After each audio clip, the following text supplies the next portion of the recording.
everybody.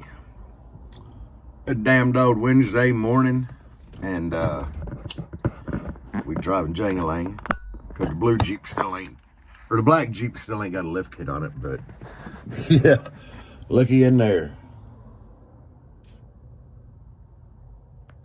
Crazy, right? I was in such a hurry to pull them out, I just used like the other subs as a screw holder. Yeah, it happens.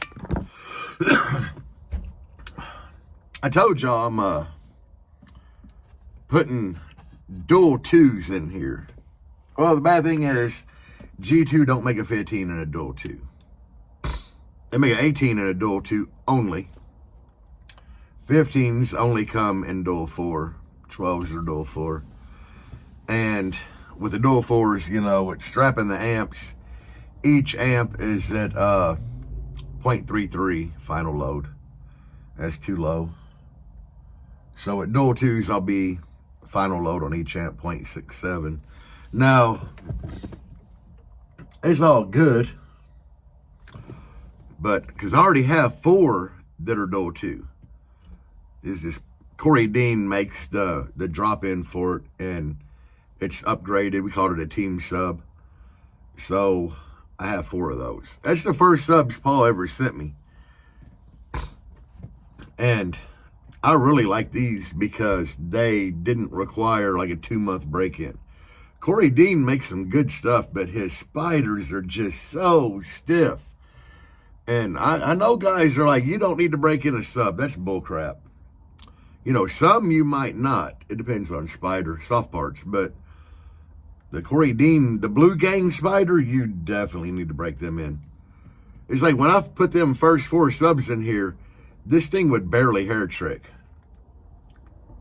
So I just kept playing them like at moderate volume, not full tilting, but I just kept playing them at like 18 to about 22 hertz, and they finally got loosened up quite a bit. I never loosened them like all the way though. I didn't have enough time for that. But I got them to where they were really nasty. So yeah, them subs definitely need break in. But so I got 4. I got to build 2 more. And when I was in Texas, my Recones came in, and from Corey Dean, they came in at G2. So I was able to bring them back, save Paul on shipping.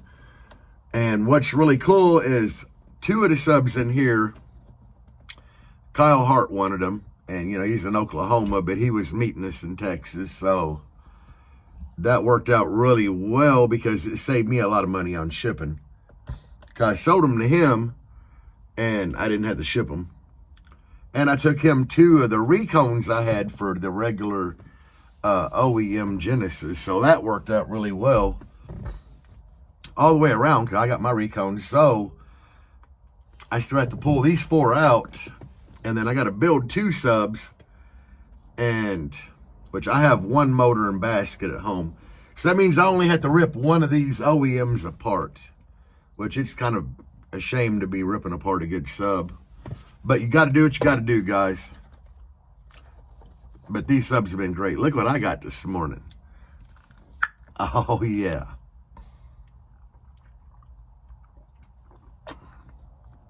That's pretty damn good. I cut back on that for a while, so. But today I was running late for everything, and I'm just like, if I'm already running late, why not just, you know, grab a coffee? I felt like I needed it. I don't know what today's video is even going to be about. You know, I just wanted to pull over and do a video. Because I missed out on a lot being in, you know, I mean, I released a longer video Monday. And it took me forever to get that video done. There was so many different segments that I had to edit and put the video together with that it took forever. And then it took my phone forever to, like, you know, edit it into the actual final video. And when I got that done, I uploaded to YouTube. And apparently they found a problem with it where it couldn't be monetized. gave me that little yellow $ symbol, and I'm like, there ain't nothing in here wrong, you know. So I uploaded again, and it found 2 problems. So I uploaded a 3rd time. And when you're uploading like almost an hour-long video to YouTube, it takes forever. Sometimes it'll go really quick, sometimes it's forever, and it was taking forever. The 3rd time I uploaded, it's like no issue, so good to go. But, yeah, I don't know. For the people that keep asking about the music I use in my videos, it's an artist here on YouTube called Neffex, like Neffex. And the dude makes everything from, he does like rap music really good. He does rock music good. He does like all of his music's pretty decent for real. And it's great for videos.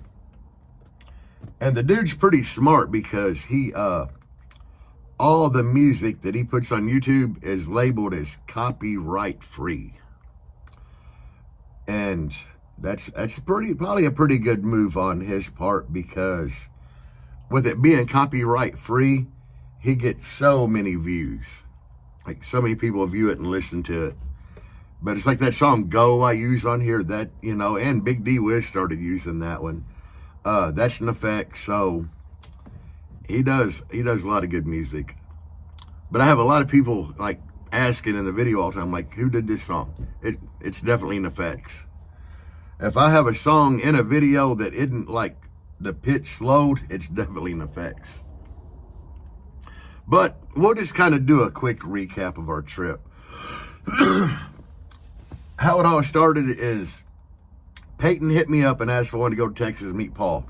I talked to Deb about it, and we couldn't make it work because I have this, the Blazer, the black Jeep, all at my house. I definitely, even with all my security cameras, I'd felt more comfortable with somebody there. And we got a dog that is, he gets stressed pretty easy. He was badly abused before we got him. So he's really skittish around people. So we can't just take him to normal places and have him boarded. We had a dog sitter / house sitter, but she wrecked her car and she needed a car, so we didn't have a way to work this out for her. Because originally we were going to ride with Peyton and Lauren and just like drive to Georgia, ride with them, drive home when we got back, but it didn't work that way. So I told Peyton no. Then a couple of days later he called and he's like, are you sure? And this was like last Monday night. And I'm like, I'm sure. And the wife started thinking like, damn, we could rent a car. Well, to rent a car to drive from Myrtle Beach to Peyton's, the drop-off place was 2 hours from Peyton, out of the way. And it was going to be over $100. And then we had to go 2 hours out of the way to pick a car up to come home for like over another $100. It was like $280 to rent a car for a week. So we're just like, hell, we'll rent it for the week. That's how we wound up with the Kia Rio and taking our own, car down there. So we met up with Peyton. I had to get a demo before we left Peyton's, Then we leave out. We decided to stay in New Orleans for the night because my wife had never seen New Orleans and she thought that would be cool. Crappy hotel. It was the Andrew Jackson. Terrible hotel to stay at. I'd never recommend it. It was a shithole. It looked cool and it had a cool story being that it was a haunted orphanage, but I didn't see not one damn ghost. Actually slept really well there. But there was 2 electrical outlets in the room, and there were 4 of us with phones and 3 of us with watches that needed charged. Yeah, it didn't work out real well. And we had to park the damn car like a half mile away from the hotel. That's not the bad part. It cost damn near $30 to park the car. Just because the hotel don't have their own lot. And they don't have nowhere to park around it. Yeah, it sucked. Now, keep in mind, guys, Peyton was in a wreck a couple months ago. He has to walk with that little thingy on his arm like Jimmy from South Park, So, yeah, that wasn't great. And we had all these bags, which not me. I had 1 bag. The wife had 2. Peyton's woman had like 4, and one of them was a huge suitcase. So that definitely posed another issue because Peyton couldn't carry nothing. I.e., I kept calling him Hobbles all weekend. Damn, my beard looks rough this morning.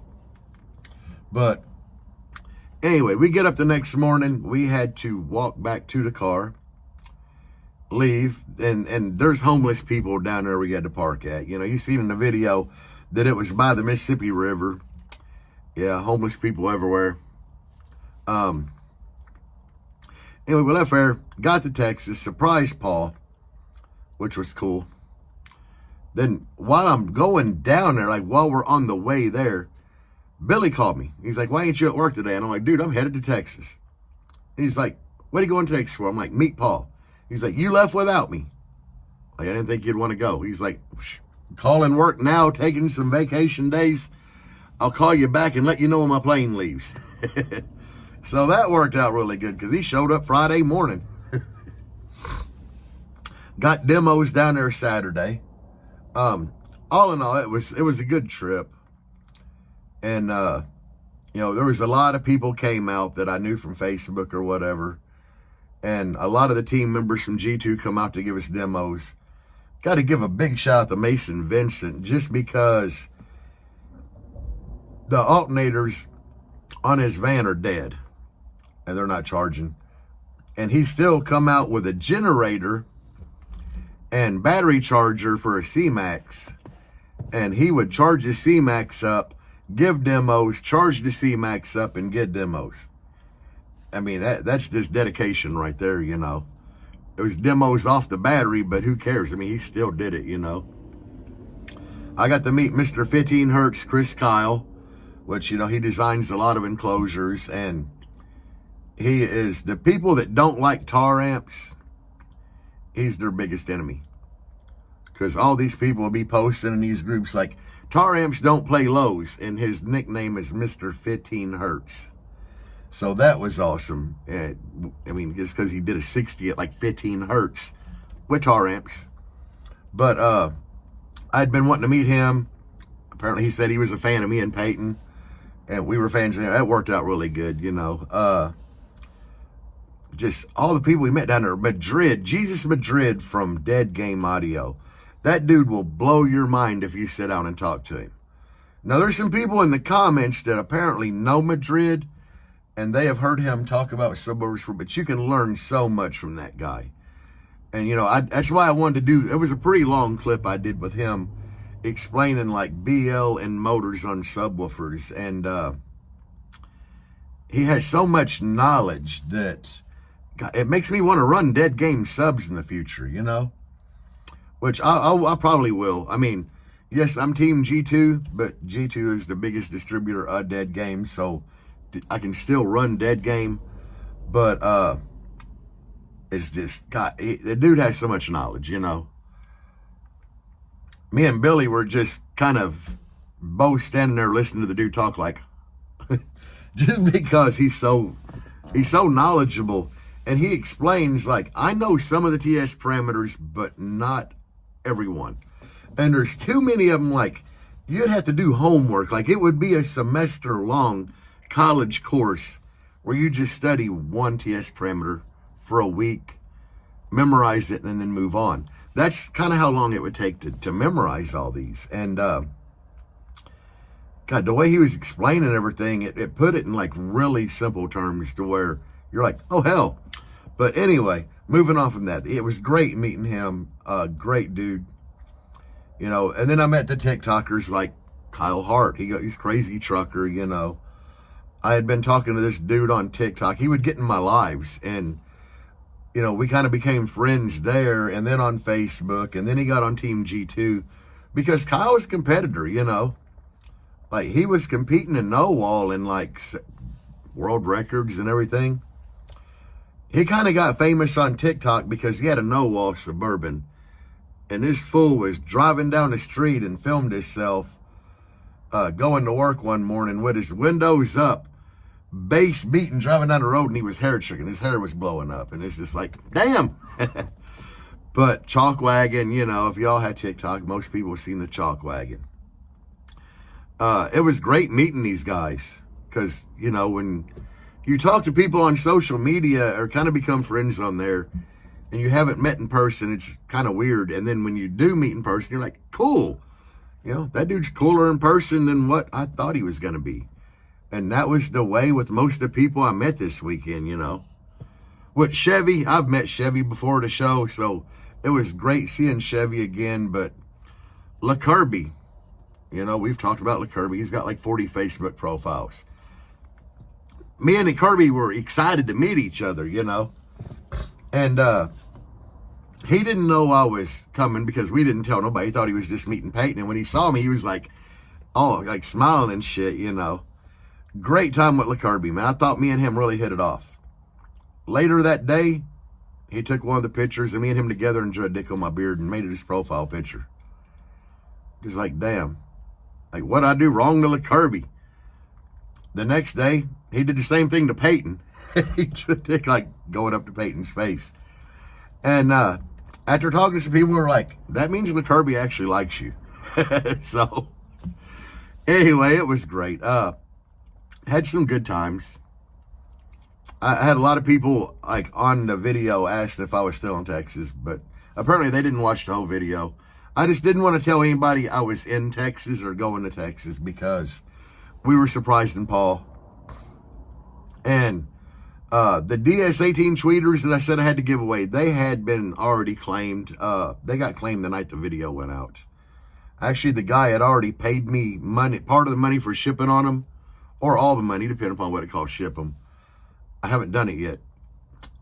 It wasn't bad. I'm not calling the dude out or anything because he just didn't know. But I did tell him when he wanted them, I'm like, dude, it's going to be over a week before I can ship them or do anything. And then he hits me up like 3 days after he paid me, or 2 days. And he's like, have you shipped them yet? At that point, I was still in, or I think I was going to Texas or I was in Texas. Anyway. Yeah. It happens, guy. I mean, you know, they had been claimed, and that's kind of why I told him in the email that it would be a week, because I knew, I found out that night that I was going to be leaving for Texas. So, anyway, yeah. I don't know why he emailed me that quick, but maybe he just didn't read the part where I'm like, dude, it'll be a week. I seen him this morning when I was going out to get in my Jeep to go to work, but I got to work all week, and I've been like feeling jet lag tired, but they have been claimed. I do have some other stuff that I'm going to do a giveaway with. I have like some more tweeters, and I think I have 1 or 2 sets, maybe just 1 sets of 4-inch mids. I don't know anybody that can use 4-inch mids, but I have a set of 4-inch mids, and those are brand new in the box. I have some more tweeters brand new in the box. A couple different kinds, honestly. I'm not sure though. But anyway, I did run across a lot of stuff that I had bought and forgot about. So I'm gonna have to do giveaways with that. At some point, we're still running the Berserk giveaway. So if you're trying to win some mids and tweeter combo, go watch that video. I might do the live giveaway for that this weekend, depending upon how I feel and what the weather's like outside.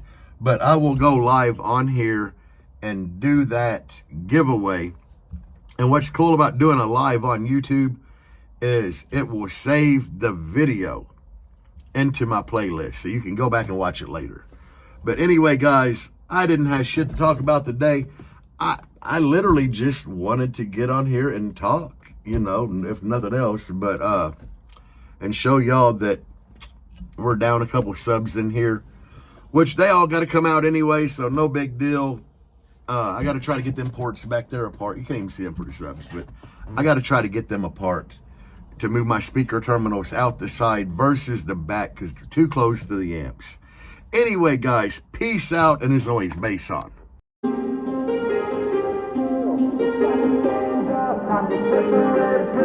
To make this our world, gonna die on this hill. Be ready to fight and be ready to kill. You cannot stop me, I'ma make it to the top, spicy. Call a covenant, not cocky. You cannot break me, this world's